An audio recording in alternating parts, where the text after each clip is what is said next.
Welcome to Geopolitics in Conflict, breaking news. So, Is it a breaking news? It's sort of breaking news because this has been a story that's been in and out of the news for about a week. And that is the hypersonic missile tests that China did that actually happened earlier in the year, but got reported, about a week ago, really?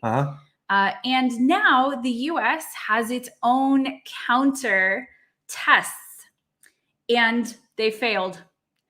So, David, the U.S. hypersonic missile test failure, what does this really mean for global security? Well, that's a major setback for the U.S. because just FYI for you to know, the test that the United States just conducted, the military, they just conducted. The reason why we had to wait, by the way, is we had to confirm some key information pertaining to what led to the failure, and we're gonna get into that. But what we're talking about here is the hypersonic missile failure the United States just conducted, which came just few days after it was announced that China has successfully tested its hypersonic missile test.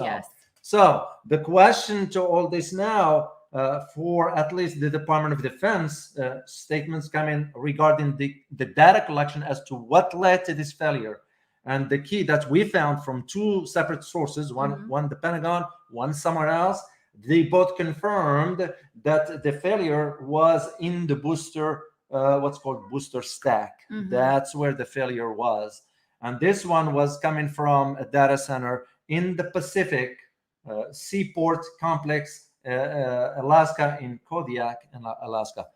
There is a U.S. has a center there where they collect the data. Well, where they collect the data, and also it's one of the early warning signs, or one of the early warning facilities is in Alaska as well. That's part of that. But for this one, he was specifically to track where the missile, why it didn't sort of succeed, where the failure was coming from. It was very, very, very complicated for them to understand how this all happened. So, well, the thing is, just for you to know, we're not gonna get technical here because I am not qualified nuclear physicist. Are you? No, I'm not. Okay, that we would just be want to wonderful. make sure. But no. But we do have a little understanding of the technical aspect as to what led to that.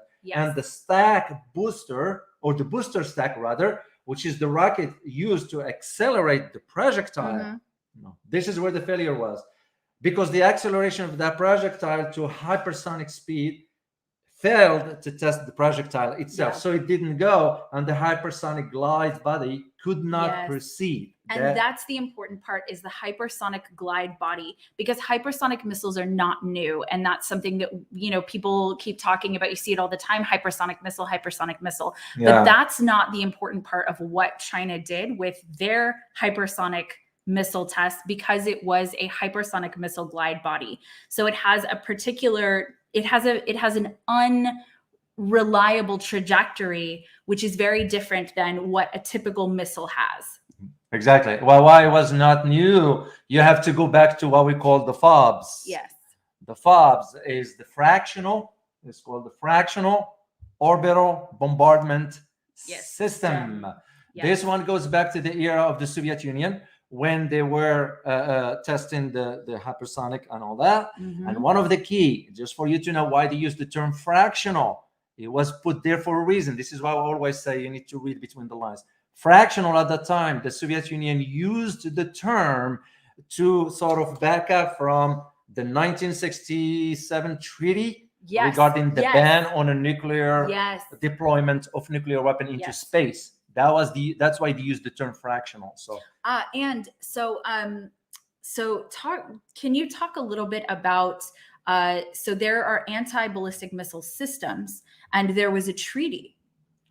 Yeah, but those are incomplete because there are so many treaties. There's the START 1, START 2, Strategic Arm Reduction Talk 1, and to which Reagan signed with Gorbachev in Reykjavik in Iceland. I was following that, believe it or not. Those has to do with the limitations of warheads, how many is going to be deployed, and so forth. This is on a different trajectory altogether. And just before I forgot. I need to share one key information with you. Is that the Russians 2 weeks ago, just 2 weeks ago, Russians successfully tested a submarine launched a hypersonic missile for the first time from the submarine. Yeah, and it's called the Sikron. It's spelled Tsirkon. And earlier this summer of this year, Russians also tested another one that was fired from a warship. Yep. So why is that important? It's to highlight to you the different platforms where Russia and China, already is using. Let alone they have what they call the avant-garde,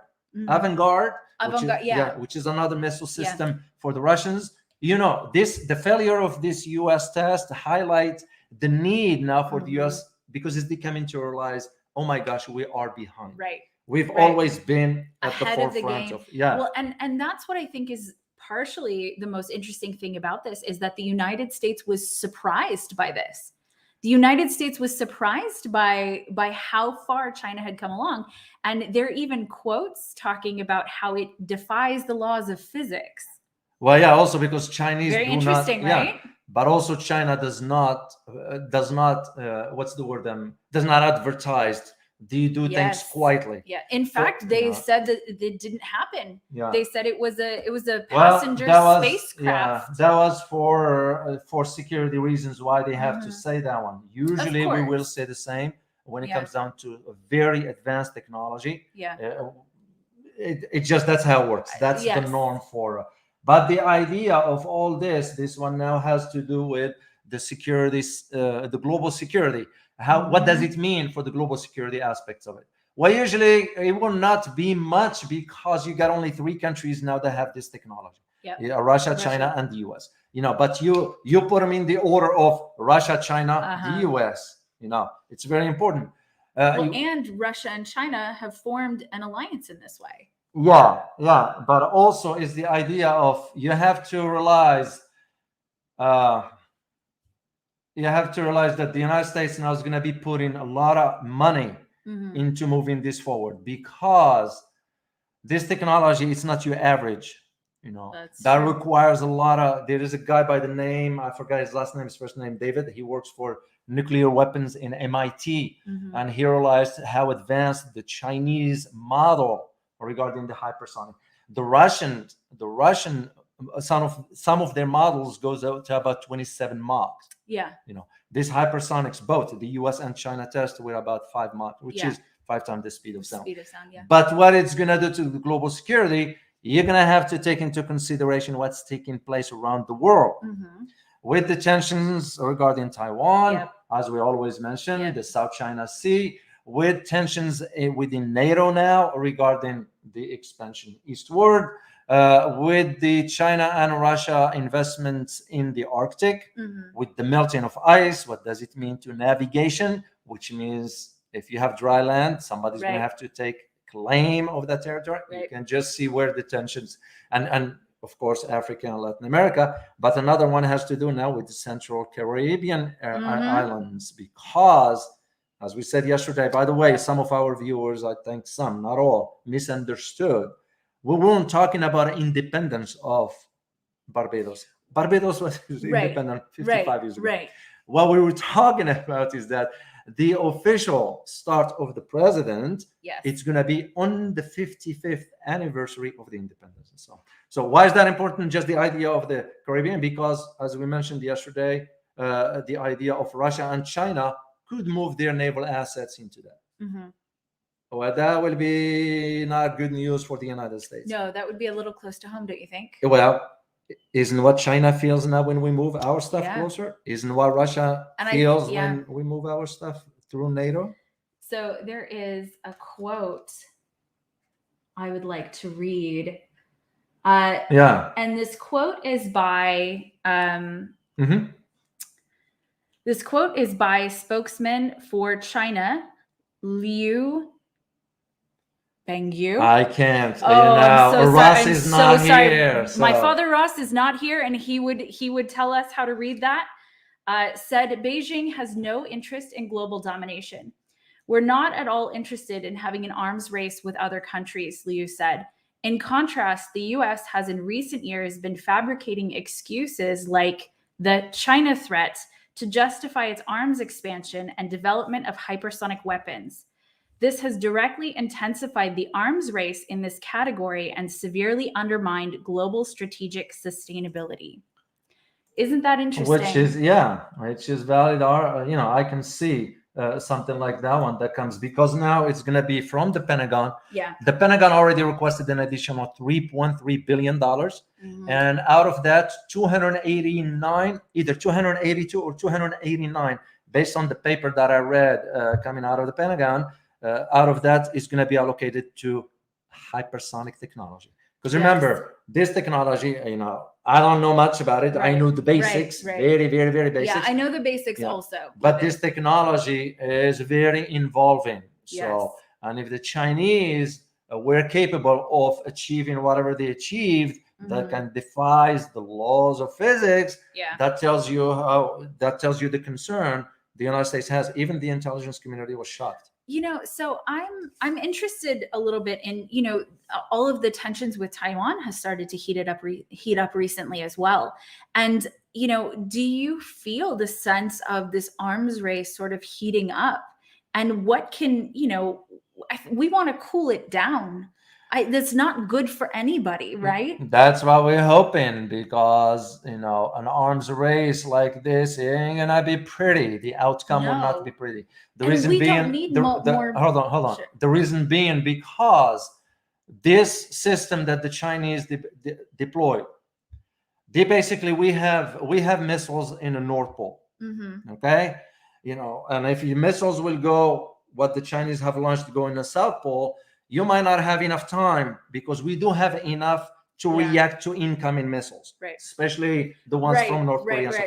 This system that China developed completely different. Yes, and it's fast. It'll kind of make the system, the protection that the United States has, makes it obsolete. Useless. It makes it obsolete. And that's what makes the technology very sophisticated. So now the United States is going to be putting, and almost I feel like they're going to be putting the money like we did when the Russians launched the Sputnik. Yeah. So more armaments. That's my question. Yeah. Do you think the US really didn't know? Or do you think that this was they used this as an excuse to pump more into the defense budget? I think, in my opinion, this is my opinion, I think they did not know to the extent of how far will it go. They know that China's budget has been increasing. And as a matter of fact, it moved from 2016 to 2019 from 216 to 262. So that's which is not, but it's still in comparison to what we spent, $758 billion. It's nothing. But as far as whether they know or not, they might have known, but not to the extent, because if the intelligence community here in the US couldn't figure that out, because they didn't know, they were caught by surprise. Interesting enough that the intelligence community in the United States just yesterday released a paper indicating the 5 areas where the United States is going to fall short if they don't move forward. And one of them has to do with artificial intelligence. Yes. And with this technology of the hypersonic, you can just see the level of technology that's going to be involved, quantum computing, all those, which we will talk with one of our guests regarding this issue next week, I think. So this is where the challenge that's coming from. It's going to be how the global security landscape is going to be. And as we all know, and we did say this a couple times, the world is moving from a unipolar into a multipolar system. That's just fact of life, in a sense that the West, the United States and the West, needs to come to grip with this reality. NATO is still thinking in terms of, no, we're still in that Cold War mindset. And that begs the question, are we moving into a Cold War against China?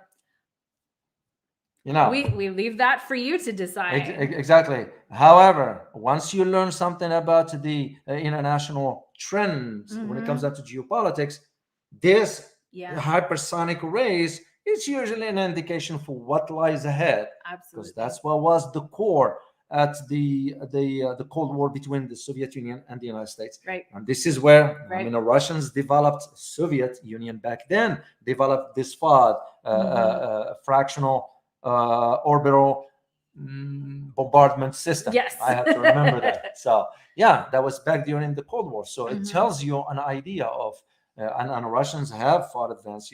The U.S. now trying to focus on developing this technology from 3 platforms: the land, the air, and of course the sea. Mhm.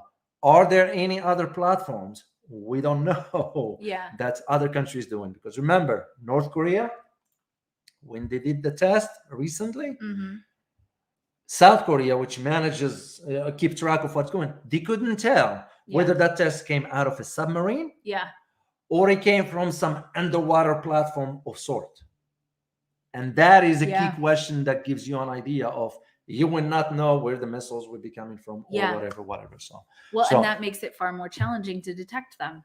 Exactly. And that is the reason why we wanted to address this to you, just to highlight this information. Mhm. I know it's been out for a couple of days, but again, as we always say, we wanted to check on the information and double check its accuracy before we share it with you. So basically what we should expect is we're going to see now an arms race that's going to, because you already have hawks now in Washington, D.C. saying, oh my gosh, we need to allocate funding for this. Right. So, and what does it mean for us in America? Right. They're going to have to move that from some other programs and dump it into the military, because you got to feed the beast in Washington. And that's what I'm trying to say is, is this another talking point that they're going to use to fund more into that budget? Yeah. And I think the answer is yes. It looks it's going that direction. Unfortunately, because you would think it would be nice to have a peaceful world but its reality suggests otherwise. And we are not naive. We have to be realistic as to what, because every other country is going to be thinking in terms of their security and safety. Of course. And there has been a lot of anti-China rhetoric. That is true. Yeah. And like I said before, like we keep saying, China is absolutely not perfect. And a lot of the things that work in China would not work in the Western world and vice versa. So there is no perfection there. But to fight with China, I think is a very bad plan, especially considering how much of the goods that we consume here in the United States and here in the Western world come from China. Even the military, even a lot of the military goods come from China. Well, we got drones from China. We would never disclose that one. So actually, basically, a confrontation with China will be unproductive. Yes, it will be very destructive. But I don't see a war. Let's say it straightforward. I don't see a war between U.S. and China. It's because both parties know what the consequences will be. It will be a lot of destruction that, we don't even want to entertain this, because we promote positive thinking. Yes. Guys, because we want a peaceful world where live and let live is the motto for what we think about. We have a question from Heyman. Sure. What is the question? All right. Hey man, thank you for the super like. Thoughts on investing in Chinese stocks on NYSE? Oh, that's good. I'm glad you mentioned that, hey man. And I appreciate you, by the way, because I always read his comment. Yeah. And I know today we released our video, and some didn't like what we talked about, because and I kind of was shocked, we respect all the opinions. We respect whatever, as long as it makes sense. It's logical. Right. I have no tolerance for nonsense. That's just me. So that I can't pretend, because I don't like that. But the idea of saying that, well, the Chinese economy is perfect, that's not right. That's not right, because it's not true. That's not true. There is no such thing as a perfect system. No. So the Evergrande is a really great example of that. Yeah, the idea of a real estate market, because of the sheer size within the Chinese economy, as we said last time, about $45 trillion. That's not a small amount. So to China, and if we were advising the Chinese government, it would be, make sure you fix this problem ASAP, because the longer you drag it, the less confidence you have in your financial system, and you don't want that. And this is why. So the question pertains to the investments. Any logical investor we'll hold off on investing right now. That doesn't mean things are bad. No. All it means till the dust settle to see which direction the government is going to go, because that's going to give you an idea. If the government steps in completely and take over, they means they want to ensure stability for the investments. That's all it is. And I'm not seeing that happen. I'm not seeing the government step in and completely take over. I'm not seeing that happen. Because they won't want to do it right now till they see, will these companies be able to manage some of their debts? Because it's not the Chinese. That's like for us with what happened with 2008, and the government went ahead and built out the company. Where that money came from? Taxpayers. Why should I pay for them? And by the way, the money ends up at the end of the year as bonuses for CEOs. Exactly. It's not right. It's not fair for that average citizen who was working 40, 50 hours. And we're taking away from him or her and giving it away as, why should I bail them out? That's absolutely a systematic problem. And it happens all the time here. Because we've bailed out airlines multiple times. Yeah, why should we? And it happens. Yeah, let them fall, And this is, I think, what China, the government, the central government is doing, is waiting to see how this is progressing. So if you are an investor, one more time, if you are an investor, I would say personally, hold on, just give it a time till the dust settle, and you can invest after that one. Is there another question, maybe? No, that's our only super chat. Anything you want to add, Elizabeth? No.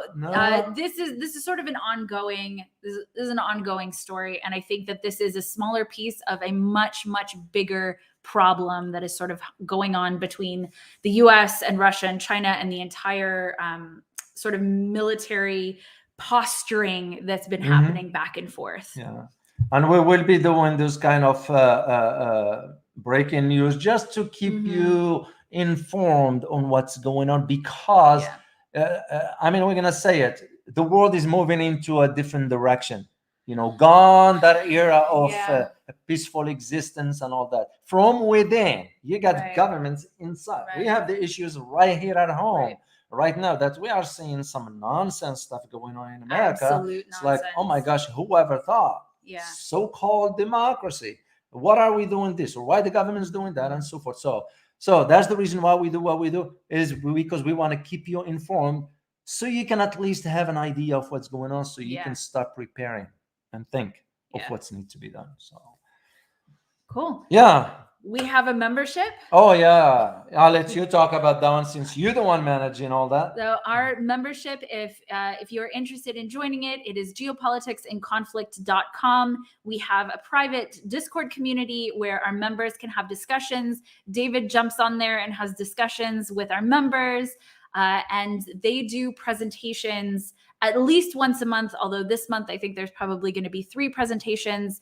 One of them is a deep dive on this particular topic. We are also on Rumble and Odyssey, because censorship is a really big problem. So go follow us there on Odyssey and Rumble. And of course, follow us on Instagram, TikTok, and Twitter. Exactly. I will put up our names now. Exactly. Well, as always, stay informed, guys. Till next time. Bye-bye.